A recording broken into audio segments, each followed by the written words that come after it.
Hi, I'm Greg Hunter, and this is the weekly news wrap-up for Friday, August 5th, 2011 on USAWatchdog.com. Well, the big story yesterday, the 500-point drop in the Dow. And it's not just the Dow. Europe took big hits. Asia took big hits. And of course, we know it is not over. What this signifies is really not just a bad stock day around the globe. It signifies a systemic problem with debt. We have huge amounts of debt in the U.S., huge amounts of debt in Europe. In Europe, that's a historic problem. In the United States, that alone is a historic, monumental problem, the debt. Together, this is off the charts. I've said this before. Let's start with Europe. Europe, the biggest domino to fall is Italy. They're having trouble with their bonds. Italy is the 8th biggest economy in the world, 4th biggest in the Eurozone. Spain, also another big economy, not far behind Italy. This makes Greece and Portugal and Ireland look like nothing. These countries, Spain and Italy, are, one person said, too big to let fail and too big to bail out. The EU has a huge problem. On the other side of the pond, there's the U.S.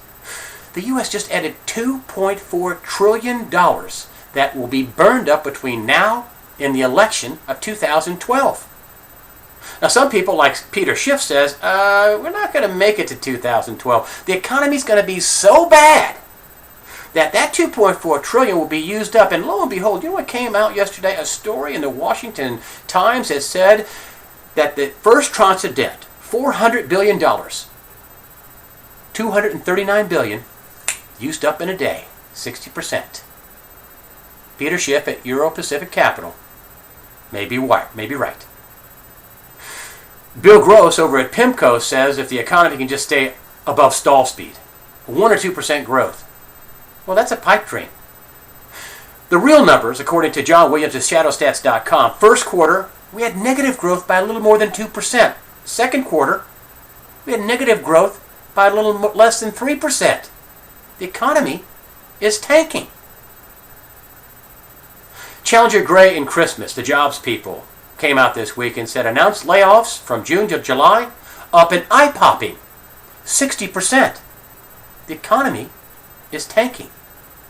Bill Gross says if you just stay above stall speed, well, in an airplane, if you stall, your wind stops going over the wings and you can't fly, and what happens? The plane falls on its tail, falls out of the sky. That's what the economy is doing right now, falling out of the sky. Which brings me to QE3, Quantitative Easing 3. In January, I did a piece. I polled a bunch of experts, and these are all experts with a track record of being correct. Not the experts that told us there were green shoots, that we had a recovery, that this is a soft spot, that this is transitional. No. All the experts says, one way or the other, QE2 will give into QE3. And that's what's coming down the pipe. I don't understand why in the world bondholders and stockholders don't take a hit. The bondholders in General Motors sure took a hit. But the bankers, no. And we don't talk about the banks and the $2.4 trillion. You know there's tens of billions to bail out the banks. One of the ways they're doing it is they're paying for the debt in Fannie Mae and Freddie Mac. Fannie Mae and Freddie Mac that got pumped into those two government-sponsored entities, which are now owned by the government. They're mortgage giants. They put all these mortgage-backed securities in there that was supposed to be AAA. They're toxic. Remember, Bank of America had $127 billion of debt. Buyback possibilities forgiven at the beginning of the year. Other banks are going to want the same deal. Nobody talks about that. And see, that's the problem. We need capital formation. You know, talk about jobs, capital formation. So we can buy, invest in productive assets and put people to work. We don't have that. We have debt formation. We just added $2.4 trillion. The national deficit will go from $14.3 trillion to $16.7 trillion. And we're not making any cuts. That's in a year, a little more than a year. We haven't even started cutting. And the cuts they're talking about aren't even cuts, it's just slowing down the growth of government. Which brings me to QE3. It's going to happen. And that brings me to gold.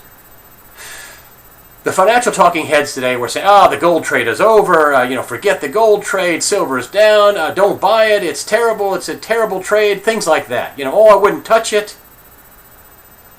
Gold's what, quintupled since 2001? Even with the sell-offs, this year gold's up about 15%. Silver's up about 25%. It was off, $3 or $4 yesterday? It's up 25%. Why? Because gold and silver are money. Is quantitative easing money?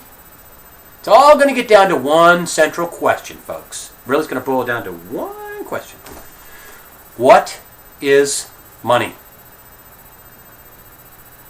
Is it Federal Reserve notes that the government can pump out at will to the tune of $16 trillion?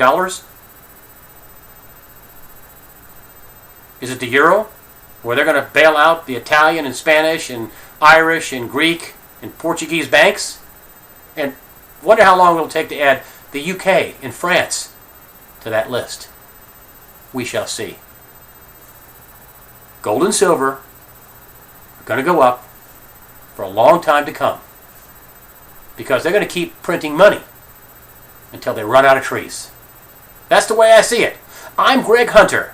Thank you for supporting USAWatchdog.com.